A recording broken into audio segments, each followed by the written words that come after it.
Hey everybody, I just wanted to take some time to show this off to you guys. This is my first ever bike maintenance work stand. I picked this up last week from Aldi actually. They were selling these for $30. Well, it was $30 plus tax, but which is an incredible deal because usually it's about $100 for any kind of bike maintenance stand.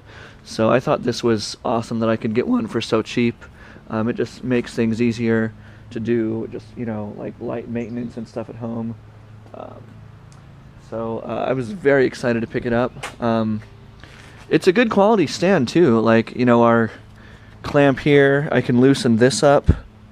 So right now I have this position so that I can clamp onto the seat post, but I can twist it so I can clamp onto a frame if I want to, which I don't really do that very often. But now I guess the old models from a couple of years ago did not have this quick release right here. They just had like a nut that you had to tighten, and so a lot of people complained about that.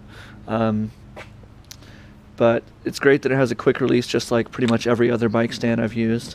The tool tray here is pretty nice. You can twist it around to whatever angle you want. It has a magnet right here to hold all your metal parts. The tripod kind of stand on the bottom is a little bit annoying because you have to watch your step as you're moving around. But you get used to it. It's easy to work with. Now this right here is an interesting feature that I've never seen this on any other bike stand before, but this actually is a pole for the handlebars. So with this here, you can adjust that to make it longer or shorter depending on your bar length of the frame. I mean, to go from like the seat post to your handlebars. But the idea is that it locks the handlebars in place so that your front wheel isn't flying around while you're working on the bike, which that's not an issue I've ever had before, but I can imagine maybe it is for some people. But overall, this is a pretty good stand. I'm really satisfied with it. It did come with a couple of little these little pieces back here to, I guess, so you can mount it on a wall if you'd like to. I don't see the point of doing that. I like just being able to break it down, fold it up, and get it out when I need it. So I'm gonna go ahead and hang the Nishiki up, and I'll show you guys. So, all right, so I've got it hung up. I changed it to mount to the frame, the top tube, rather than the seat post because this light was in the way, and I didn't want to change that. But it's pretty nice. So one thing to remember, you always want to mount it. You always want to have your bike pretty much with the drive side exposed so that it's easy to work on. I guess I'll show you this real quick. So yeah, you just have this little...